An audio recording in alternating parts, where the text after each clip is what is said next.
You made more money this year than last year, and somehow you feel less secure than you did before.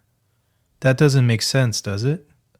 The promotion came through, the raise was decent, your title changed, people congratulated you, and yet, when you look at your account at the end of the month, there's less left over than there was when you were making $40,000 less. You're doing everything the middle class playbook tells you to do. You're investing in your 401k. You're staying out of credit card debt mostly. You're being responsible. You're not buying stupid things. You're not living beyond your means, at least not in the way people talk about on financial podcasts. But you can't shake this feeling, this quiet hum of pressure that never quite goes away. You're making good money now, real money, the kind of money that's supposed to create options, and yet every decision still feels like it has weight, like you're one bad month away from something unraveling. That feeling isn't random, and it's not because you're bad with money, it's because you've done exactly what you were supposed to do, and what you were supposed to do was designed to keep you working until you're 67. Let me show you what I mean. There's a thing that happens when your income increases that nobody warns you about. Not your parents, not your financial advisor, definitely not the people selling you the life you're supposed to want. The thing is this, every raise you get comes with a bill. Not immediately, not obviously, but it's there, waiting. You get promoted. Suddenly the apartment you were fine with last year feels small, not because it got smaller, because your identity got bigger. You're a director now, or a senior manager, or whatever title they gave you that's supposed to mean you've made it, and directors don't live in one bedrooms with street parking. That's not explicit. Nobody says it out loud. But you feel it, so you move. The rent goes up $800 a month. That's fine. You're making more now. Then the car. Because the car you've been driving, the one that was perfectly reliable 6 months ago, suddenly feels like it's broadcasting something about you that isn't true anymore. So you upgrade, not to anything crazy, just something appropriate. $400 a month, maybe $500 if you wanted the safety features. Then the wardrobe, because you can't show up to the new office in the old clothes. Then the restaurants, because your peers eat at places with small plates and wines, you have to pretend to understand. Then the vacations, because everyone in your circle goes somewhere warm in February, and if you don't, the conversations in March are just slightly harder to navigate. None of these things feel like luxuries. They feel like maintenance, like the cost of being the person who earns what you earn. And here's the part that makes it so insidious. You're not wrong. They are maintenance. Because the world you're trying to stay in has a cost. And that cost rises every time your income does. What you think is happening is that you're building wealth. What's actually happening is you're building a more expensive version of dependency. Most people believe that wealth is a number in an account, a number on a portfolio statement, a number that represents net worth, and if you can just get that number high enough, you'll feel secure. So they optimize for the number. They chase raises, they job hop for better offers, they side hustle on weekends, they invest aggressively, they track their net worth monthly, and the number does go up. Slowly, sometimes quickly, and they wait for the feeling to change. The feeling of security, of freedom, of not having to think about money every time they make a decision. But the feeling doesn't come, because the number isn't what creates security. The gap is. The gap between what you need and what you have. And for most people, that gap never widens. It just gets more expensive. Think about it like this. Wealth isn't the size of your engine. It's the size of your anchor. The smaller the anchor, the less power you need to move. Most people spend their entire lives building bigger engines, while their anchor grows even faster. More income? Yes, but also more obligation, more expectation, more minimum standard of living that feels impossible to drop below without it meaning you failed. The person making $200,000 who needs $180 is objectively less wealthy than the person making $80 who needs $30. Not in assets, not in portfolio value, in freedom, in options, in the ability to survive bad situations without fear. And bad situations are not rare. They're inevitable. The layoff, the industry collapse, the health crisis. the family emergency, the economy doing whatever the economy does every 7 to 10 years. When those things happen, your salary doesn't save you. Your gap does. There's a version of wealth building that almost nobody talks about because it doesn't look like wealth from the outside. It looks like nothing. It looks like the same car for 9 years, the same apartment when you could afford better, the same rotation of clothes, the same boring lunch, no vacation photos that make people jealous, no watch that signals anything, no upgrade that announces you've arrived. From the outside, it looks like stagnation, like someone who isn't ambitious, like someone who's comfortable maybe, but not winning. And that invisibility is exactly what makes it work. Because the moment wealth becomes performance, it stops compounding. Every dollar you spend to look wealthy is a dollar that can't become wealth. And the math on that is brutal. Let's say you make $120,000 a year. After taxes, you're taking home around $7,000 a month. You spend $6,000, normal life, nothing crazy, nice place, decent car, good food, a trip or two. You save $1,000. That's more than most people. You're doing fine. Now let's say someone else makes the same 120, but they spend $3,500. Same city, different choices, older car, smaller place, cooks most nights, just doesn't spend unconsciously, saves $4,500 a month. After 5 years, you have $60,000 saved, maybe $75,000 with returns. They have $270,000, maybe $300,000. You're still working the same job, same hours, same stress. They're starting to do the math on what it would take to stop. Not retire to a beach. Just stop having to work. And the math says maybe 5 more years. You're looking at 25. Same income, same city, same starting point. Wildly different finish line. And the only difference is the floor. What you decided you needed to feel okay about yourself. Here's the thing nobody tells you about raising your standard of living. It's not reversible, not psychologically. You can lower your spending if you have to, but it won't feel like optimization. It'll feel like failure, like loss, like everything you worked for is evaporating, because you've tied your identity to your expenditure. The apartment isn't just shelter, it's proof. The car isn't just transportation, it's evidence that you made it. Take those things away, and you're not just spending less. You're admitting something went wrong. And humans will do almost anything to avoid that feeling. They'll stay in jobs that drain them, work hours that damage them, accept conditions they hate, all to avoid the psychological experience of downgrading. This is the trap. And it's not about being materialistic or shallow. It's deeper than that. It's about how you've learned to measure your own value. If your sense of security is tied to what you can afford to display, then you can never have enough. Because there's always someone with more. Always a nicer car in the parking lot. Always a better zip code. Always a bigger number. And you're running a race with no finish line, funding it with decades of your life. The people who escape this, the ones who actually build wealth that creates freedom, they make one quiet shift that changes everything. They stop using spending as scoreboard. And once that happens, the cost of their life drops so dramatically that the math becomes absurdly simple. Let me show you what that looks like in practice. Not in theory. Not in some extreme minimalist fantasy. In normal life, you're in a meeting. Someone says something you know is wrong. Not a small thing. A real strategic mistake. Something that's going to cost time, money, momentum. You know it. You feel it. And you say nothing. Why? Not because you're afraid of being wrong. Because you're afraid of being difficult. Of being the person who slows things down. Of getting a reputation that makes the next promotion harder. Of putting your position at risk. And you can't risk your position because your life is organized around your current income. The mortgage payment assumes it. The car payment requires it.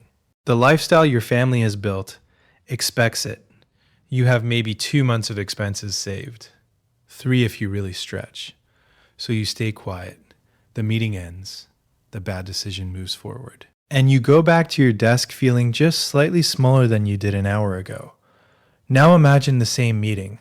Same bad idea.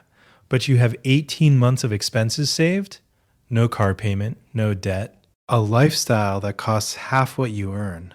The math is different now. Not the career math, the fear math. You can say the thing. You can be direct, you can risk being unpopular because the worst case scenario isn't catastrophe anymore. It's inconvenience. You could get fired tomorrow and your life wouldn't change for a year and a half. That's not courage. That's arithmetic. But it looks like courage from the outside. And here's the part that should bother you. The people around you who seem calm, who negotiate without desperation, who turn down bad deals, who somehow always have leverage, most of them aren't smarter than you. They just cost less to operate. Their floor is lower. And when your fear is smaller, your options multiply.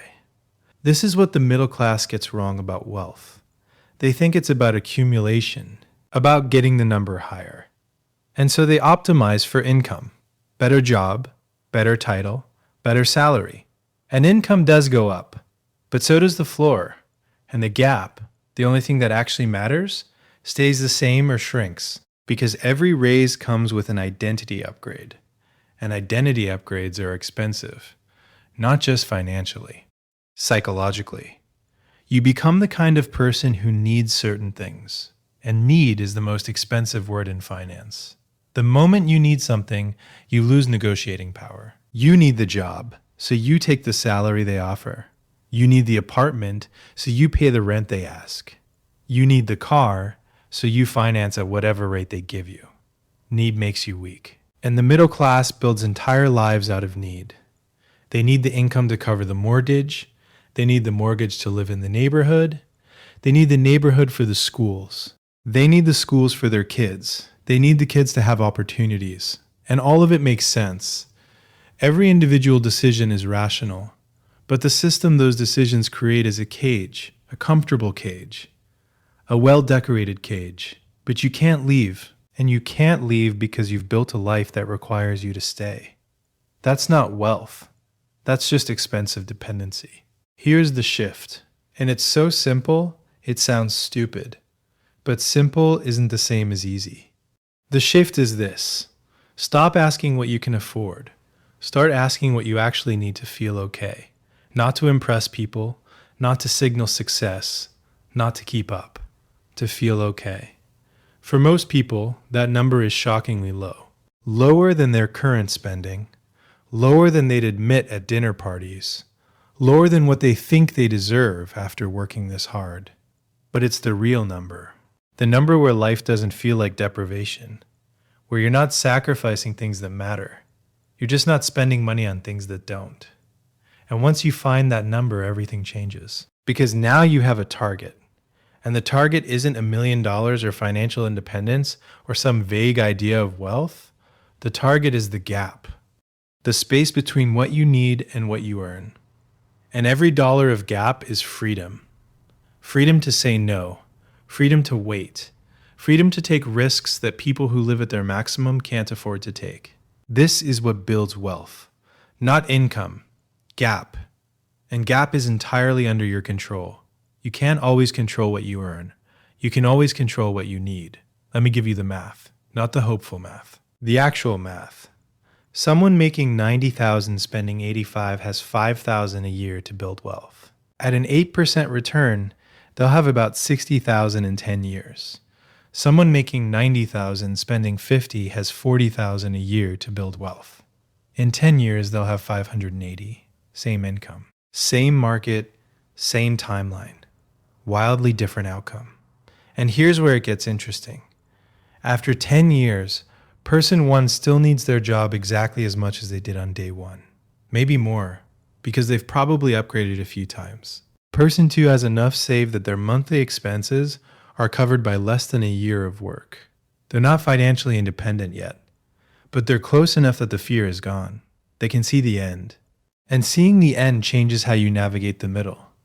You stop optimizing for survival and start optimizing for quality. You take the project because it's interesting. You leave the job that's draining you. You move to the place you actually want to live. Not because you have infinite money. Because you have enough gap that the downside of those choices isn't catastrophic anymore. You've built margin. And margin is the most valuable asset you can own. It's more valuable than your house, more valuable than your portfolio, more valuable than your salary. Because margin is what allows you to make decisions based on what's right instead of what's safe. Here's the part where most people fail. And I need to be precise about this because it's the exact mistake that keeps high earners working until they're 67, while people making half as much retire at 50. The mistake is lifestyle creep. And lifestyle creep isn't about buying stupid things. It's not about being irresponsible or reckless. It's subtler than that. It's the slow, unconscious drift towards spending whatever you make. You get a raise. The raise is $300 a month after taxes. You don't go out and buy a jet ski. You just relax a little. You upgrade your grocery habits. You stop thinking about the price of wine. You get the nicer haircut. You replace things a little sooner. You say yes to the weekend trip without doing math first. None of it feels extravagant. It all feels reasonable. And by the end of the month, the 300 is gone. Not to one thing, to everything. And your lifestyle is permanently increased by 300 a month, which means the next raise will feel exactly the same as this one. A brief moment of relief, followed by the same baseline pressure. Because your floor rose with your income.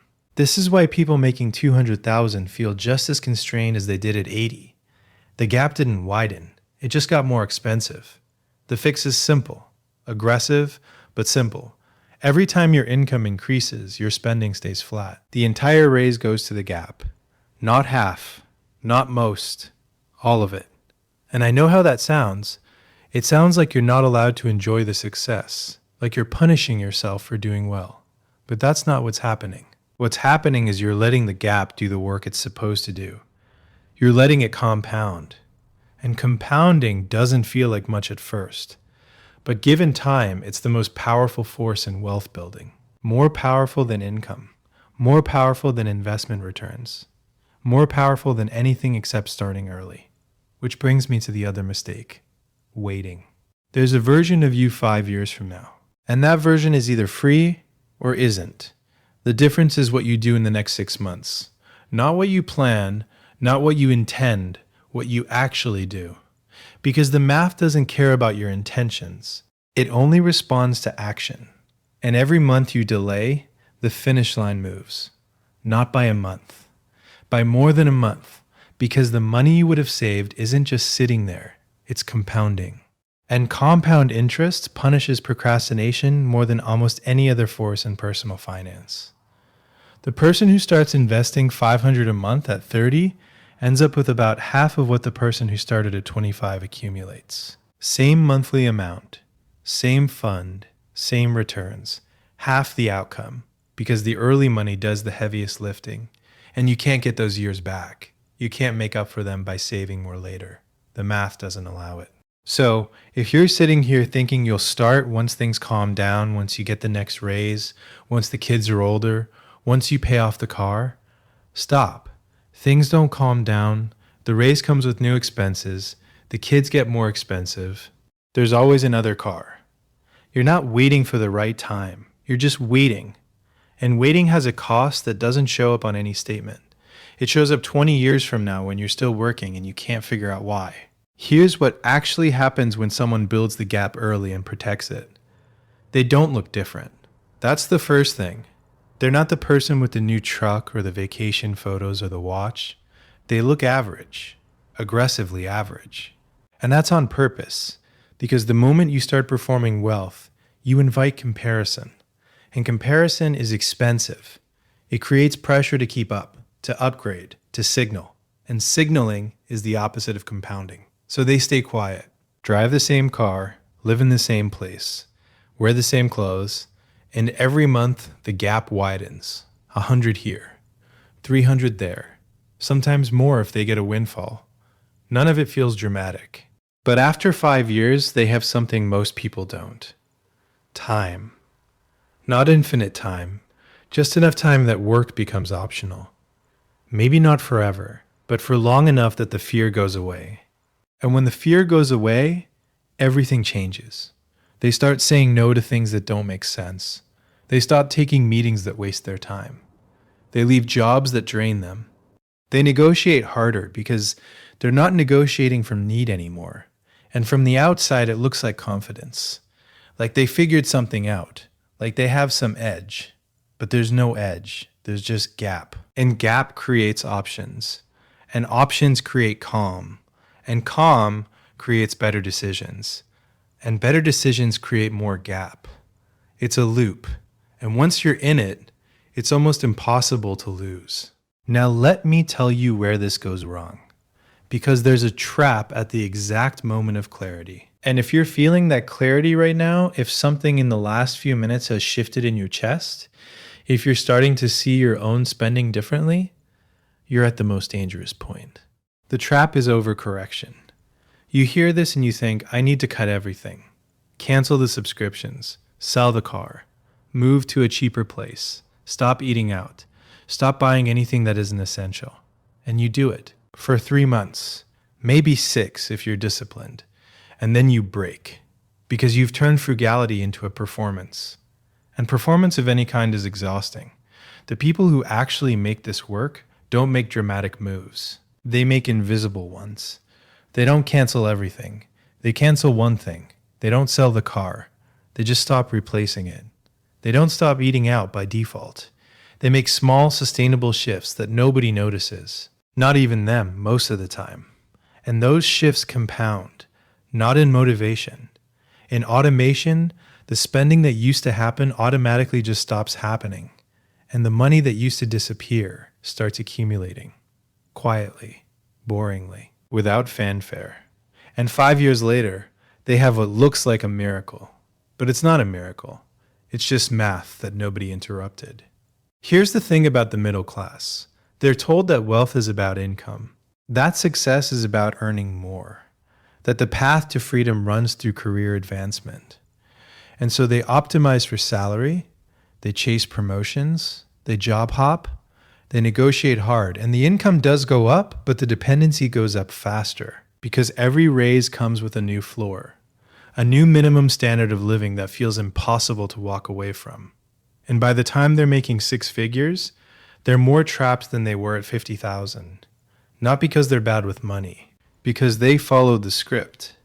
And the script was written by people who benefit from you staying on the treadmill. The bank benefits when you take the bigger mortgage. The car company benefits when you upgrade. The credit card company benefits when you carry a balance. The retirement industry benefits when you're scared enough to keep working but not informed enough to retire early. Everyone in the system has an incentive to keep you productive and dependent. Nobody has an incentive to tell you that wealth is actually about need, about lowering your floor so far that almost any income covers it, about building a life that costs so little to maintain that freedom becomes inevitable instead of impossible. There's a number, and it's different for everyone, but it's the number of months you could survive without income before fear turns into panic. For most people, that number is 2. Maybe 3. And that's not wealth. That's fragility wrapped in a nice apartment. Real wealth is 12 months, 24, 36, enough that losing your job is an inconvenience, not a crisis. Enough that saying no doesn't feel dangerous. Enough that you can optimize for the life you want instead of the life you can afford to signal. And you don't get there by earning more. You get there by needing less. That's the part the middle class never figures out. They keep trying to earn their way to freedom, but freedom isn't on the other side of income. It's on the other side of dependency. And dependency is a choice, a slow choice, a choice you make every time you upgrade your life to match your salary. Every time you raise your floor instead of widening your gap, every time you spend the raise